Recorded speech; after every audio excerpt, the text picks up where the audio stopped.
The first black man to reach North America was Pedro Alonso Nino, who sailed with Columbus in 1492. Black slaves first came to North America in 1619, when a Dutch ship carrying 20 Africans landed in Jamestown, Virginia. The 20 slaves were sold off to local tobacco farmers.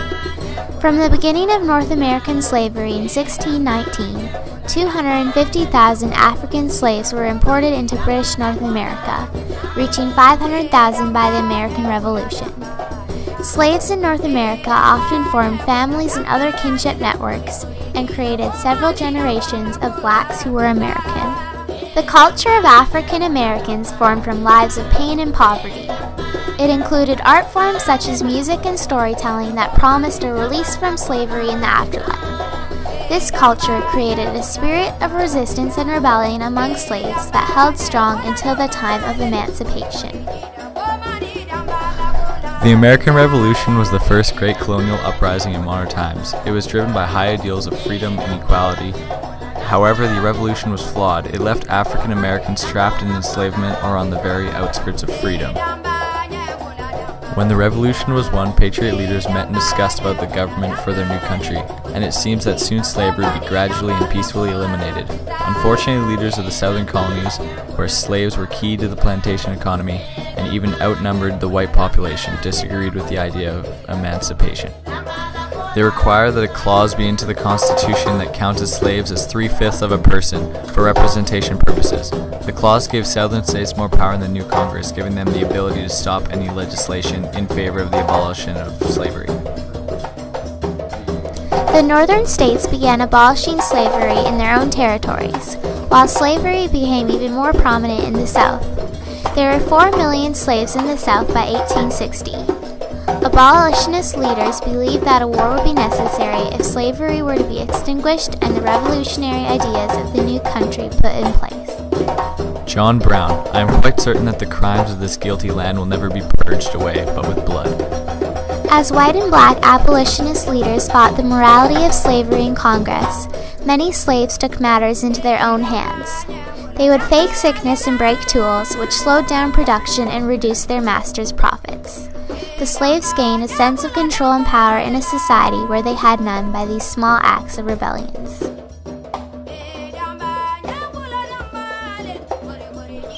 About 1,000 slaves escaped into freedom in the northern states or Canada each year during the 1840s and 1850s. The Underground Railway was key to escape for these slaves. Black conductors and station masters helped free thousands of black slaves. Harriet Tubman was one of these chief organizers of the Underground Railroad. She led the slaves across the Canadian border by following the rivers and hiding in the swamp. In 1860, the question of slavery had deeply divided the still new United States. It seemed that compromise between the slaveholding powers in the southern states and the abolitionist leaders of the northern states would be impossible. A series of political arguments over the place of slavery in newly acquired territories and states caused several southern states to secede from the Union and form their own confederacy. On April 14, 1861, the Civil War had officially begun. Radical Republicans and abolitionists wanted the war to permanently abolish slavery from the nation. On September 22, 1862, Abraham Lincoln, President of the Union, issued the Emancipation Proclamation, declaring all slaves in Confederate-held territories forever free as of January 1, 1863. When the Civil War ended with Union victory in 1865, the Northern lawmakers had to decide what to do with the defeated South and the millions of newly freed slaves. It was decided that all former Confederate states which declared allegiance to the Union could be readmitted, but the government, economics, and society of these states would be reconstructed under the control of Congress and the enforcement of Union soldiers. As a result, between the years of 1865 and 1877, the period Reconstruction occurred in the U.S. The Reconstruction era was a period of progress for many Southern blacks. The full right of U.S. citizenship, including the right to vote, were constitutionally extended to all African American males. Under the enforcement of Union soldiers in the South, Newly freed slaves began to clear and own their land, establish school systems, and participate in local and federal elections. However, the time of progress for African Americans in the South was short-lived, due to the resistance of the white Southerners. In 1877, a compromise between Democrats and the Republicans in Congress allowed Rutherford B. Hayes to take office as president in exchange for the removal of Union forces from the South, effectively ending the Reconstruction era. Any rights and privileges African Americans had gained during this brief period was taken away as Southern whites exerted their authority once again. From the end of the Reconstruction era in 1877 to the start of the Civil Rights Movement in the 1960s, the South was ruled by a series of laws called the Jim Crow laws that mandated segregation of blacks and whites in all public places. It was said to be a separate but equal status for African Americans, but this was not the reality. African American citizens were given the status of second-class citizens. Jim Crow legitimized anti-black racism and that blacks were inferior to whites.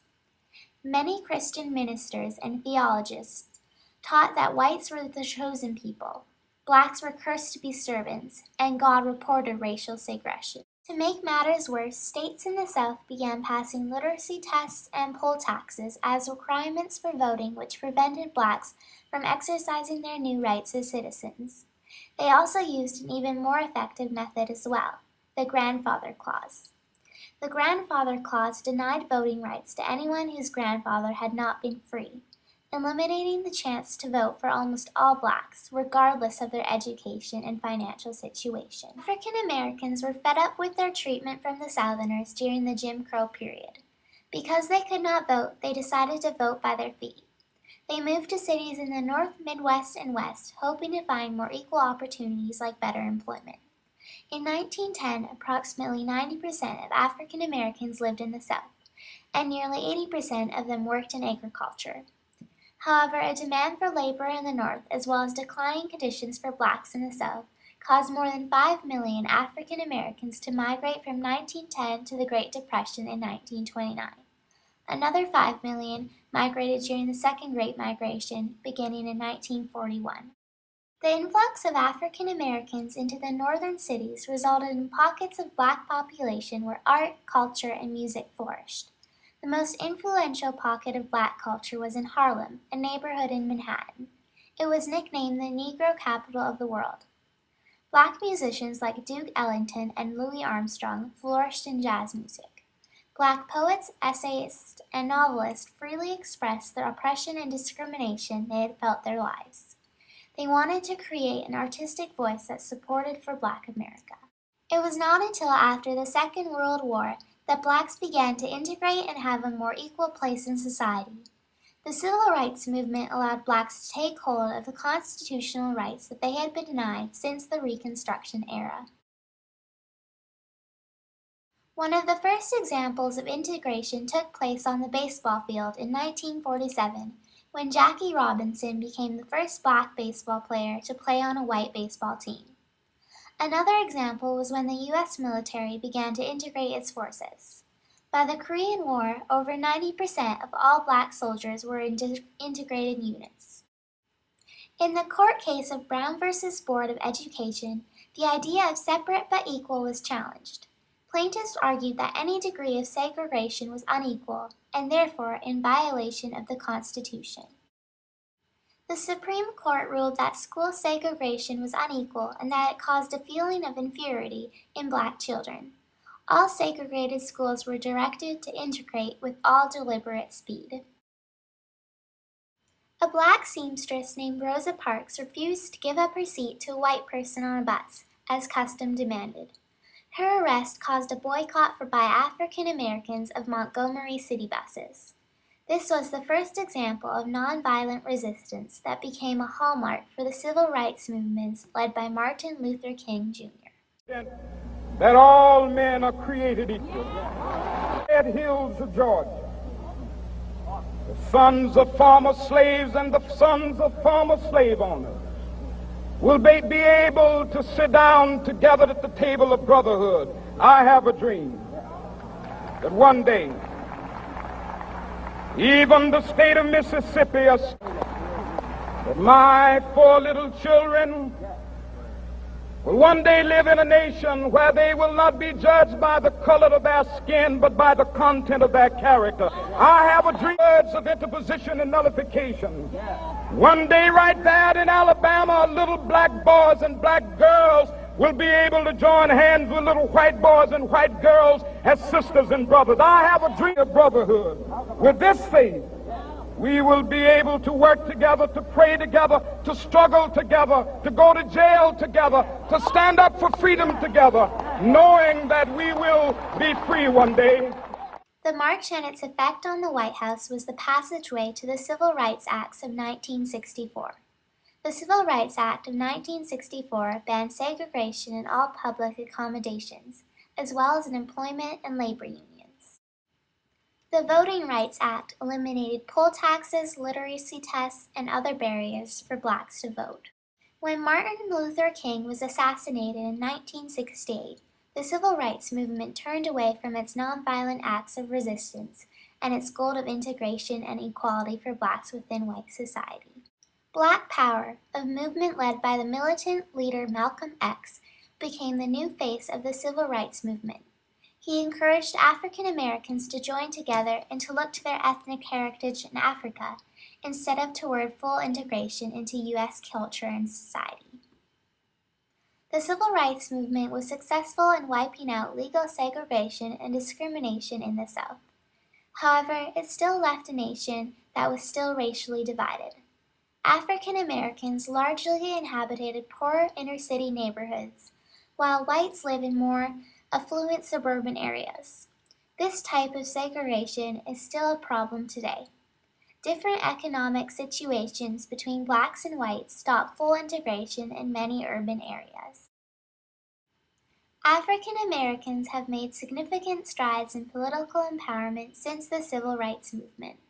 Now, there are 43 black delegates in Congress in the United States, and the country is under the admission of Barack Obama, the first African American president. I accept your nomination for presidency of the United States. African Americans are also increasingly more present in the entertainment, music, and professional sports industries, as well as in the business world. In Canada, Canadian sprinter Donovan Bailey became the world's fastest human by winning the 100-meter sprint at the World Track Championships in 1995. In 2005, the first black Governor General of Canada was announced, named Michelle Jean.